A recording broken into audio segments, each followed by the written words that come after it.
The palace walls heard everything, but the world was never supposed to know. Behind the polished smiles, the royal waves, and the carefully staged appearances, a brutal internal reckoning was quietly unfolding. King Charles III and Princess Anne, two figures known for discipline and silence, allegedly made a move so cold, so calculated, that it sent shockwaves through the very heart of Buckingham Palace. And at the center of this storm stood Camilla, once seen as secure beside the throne, now facing whispers of being reduced to nothing more than a crown without command. How does someone rise to the highest level, only to watch power disappear in silence? Queen Camilla has spoken publicly for the first time about being assaulted on a train as a teenager. In an interview with the BBC, for years, the public saw unity. Cameras captured smiles. Ceremonies showed order. But inside those historic halls, another story may have been unfolding. One built not on celebration, but suspicion. Sources close to royal tradition have long hinted that Queen Elizabeth II believed no individual should ever overshadow the institution itself. Titles could be granted. Access could be offered. But real power, that had to be earned daily. And according to the whispers now resurfacing, there were conditions tied to Camilla's place in the royal hierarchy from the very beginning. Support the crown, protect the line of succession, never allow personal influence to become greater than duty. If those boundaries were crossed, consequences would come swiftly. That is where everything suddenly becomes darker, because insiders began noticing subtle changes. Meetings once thought to include Camilla reportedly continued without her. Conversations shifted rooms, decisions moved through different channels. The kind of changes ordinary people would never notice, but inside a palace built on protocol, those tiny moves scream louder than headlines. When access starts shrinking, something serious is happening. When doors close quietly, someone inside is being pushed out without a word. And then came the deeper tension. Catherine, Princess of Wales. Her absence from public duties sparked endless speculation. But what made palace watchers uneasy was not the gossip itself, it was how coordinated some of it seemed. Similar narratives, repeated themes, sharp assumptions appearing again and again. Was it random noise, or was someone benefiting from the chaos around the future queen? Because Catherine does not stand alone. She stands beside Prince William, the direct heir, the next center of royal continuity. Undermine Catherine, and some believe you weaken William too. Undermine William, and suddenly the monarchy's future looks unstable. That is not gossip anymore. That is a threat to the system itself. Princess Anne, known for patience and steel, reportedly saw the pattern before others dared to admit it. Anne is not a figure of drama, she is a figure of duty, which is why her movement mattered so much. When someone like Anne stops observing and starts acting, it means the line has already been crossed. She allegedly stepped into the situation not with rage, but with precision. No shouting, no scenes. Just cold clarity, the kind that changes lives. Then came the public moment that many now look back on differently. Anne spoke about duty, loyalty, responsibility, words ordinary on the surface, explosive underneath. She never named Camilla. She did not need to. In royal language, silence can accuse louder than names ever could. Every mention of protecting the monarchy, every reminder that personal ambition must never outrank institutional stability felt like a warning sent through velvet gloves. The public heard a speech. Palace insiders allegedly heard a message, but the true earthquake may have happened behind closed doors. Imagine the room. King Charles III torn between two forces that could rip any person apart. On one side, Camilla, decades of loyalty, struggle, companionship, and hard-won acceptance. On the other side, the crown itself, ancient, merciless, demanding sacrifice from everyone, even kings. Princess Anne reportedly placed the matter before him with brutal simplicity. Protect personal loyalty or protect the institution. Delay would only make the damage worse. And then documents were said to appear. Patterns, incidents, concerns carefully assembled, enough to transform doubt into reality. Charles, according to the narrative, was forced into a silence heavier than any speech, because once evidence enters the room, hope exits through another door. Anne did not need to argue. Facts, or the appearance of them, can be more devastating than anger ever could. What choice remained? One path. Handle everything internally, quietly reduce Camilla's influence, preserve public stability, keep the crown intact. The second path, do nothing. Let rumors grow. Let scrutiny explode. Let public trust crack open in full view of the world. Neither option was painless, but only one offered control, and monarchies survive on control. Then came the most dramatic moment of all. Camilla reportedly entered the room sensing something had shifted beyond her reach. She arrived expecting answers, perhaps expecting the authority she had long carried to still command the room. But something was different now. Charles was distant. Anne was immovable. The atmosphere no longer bent toward Camilla. It had turned. That realization, they say, did not hit all at once. First came disbelief, then the understanding that influence had limits. Then, the hardest truth of all, those limits had already been enforced. What followed was not a public stripping of titles with fanfare. That would be too crude for royal machinery. Instead, the real punishment was quieter. Access narrowed, financial freedom tightened, strategic influence evaporated. Information flows slowed, then stopped. Meetings happened elsewhere. Decisions moved without her. From the outside, appearances remained polished. Camilla still stood beside Charles, still visible, still royal. But inside the palace, presence and power had become two different things, and that difference can destroy more than scandal ever could. Princess Anne, meanwhile, allegedly emerged stronger than ever, not through ambition, but through enforcement. She became the figure who acted when everyone else hesitated. Charles preserved the monarchy, but at the cost of something deeply personal. And Camilla? If these whispers hold even a fragment of truth, she may have kept the crown's image while losing the crown's command. So what really happened inside Buckingham Palace? Was this a necessary act to defend the future of William and Catherine? Was it a calculated internal purge disguised as duty? Or was it simply the brutal truth of monarchy itself, that no one, no matter how close to the throne, is ever truly safe? Because one thing is certain, when power disappears in silence, the loudest story has only just begun. The silence after that confrontation was more dangerous than any argument. Buckingham Palace may have looked calm from the outside, but inside those walls, every corridor, every guarded glance, every delayed meeting carried the weight of a decision already made. The atmosphere had changed. It was no longer about rumors or shifting loyalties. It was about enforcement. Something irreversible had begun, and everyone close enough to power could feel it. King Charles III now stood in the center of a storm no crown could shield him from. He had chosen the monarchy over emotion, duty over attachment, legacy over comfort. But decisions like that do not end when they are made. They echo through every room afterward. Camilla, according to the whispers, was the first to feel the new reality. Not through speeches, not through public humiliation. That would have been too simple. Royal systems do not destroy openly when they can dismantle quietly. The first signs were subtle. Invitations became selective. Consultations became smaller. Discussions moved ahead without requesting her presence. The kind of change is invisible to cameras, yet devastating to anyone who understands how influence truly works. Power is not always a throne or a title. Sometimes it is being in the room when decisions happen. And when the room no longer opens for you, the fall has already started.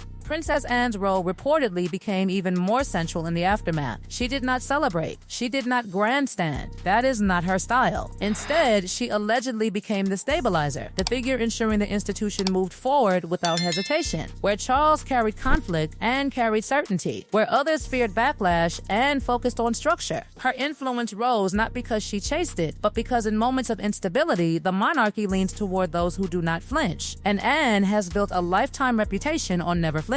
Meanwhile, the outside world saw almost nothing. Public appearances continued. Royal routines remained polished. Ceremonies went ahead. Smiles were offered where required. But insiders know appearances are often the final mask. The palace has always understood that image buys time. If the public sees calm, pressure stays contained. If the cameras capture unity, questions remain whispers. Yet beneath that carefully preserved surface, the hierarchy may already have been rewritten. Camilla could still stand beside the king while no longer standing at the center of influence. That distinction changes everything. Then came the larger consequence, the strengthening of Prince William and Catherine's future position. If the alleged internal crackdown was truly about protecting succession, then the message was unmistakable. The next era would not be compromised by internal games, personality clashes, or competing power centers. William's path had to remain clear. Catherine's role had to remain protected. The monarchy, if it wished to survive the next generation, needed a stable image of continuity. Anything threatening that image had to be contained, even if the threat came from within the family itself. That is what makes the alleged move so brutal. It was not simply anti-Camilla. It was pro-survival. Institutions often act most ruthlessly when they believe they are defending themselves. And few institutions understand self-preservation better than the British monarchy. Over centuries, it has endured wars, scandals, abdications, divorces, rebellions, leaks, and betrayals. It has learned one lesson above all others. sentiment is temporary, structure is everything. If Camilla became seen as destabilizing structure, then history suggests the result was inevitable. Still, one question lingers like smoke in every corridor of this story. Was Camilla truly guilty of overreach, or was she simply convenient to blame? In royal politics, perception can matter more than proof. If enough influential figures believed she had become too strong, too involved, too controversial, then that belief alone could trigger consequences. Power does not always fall because of actions.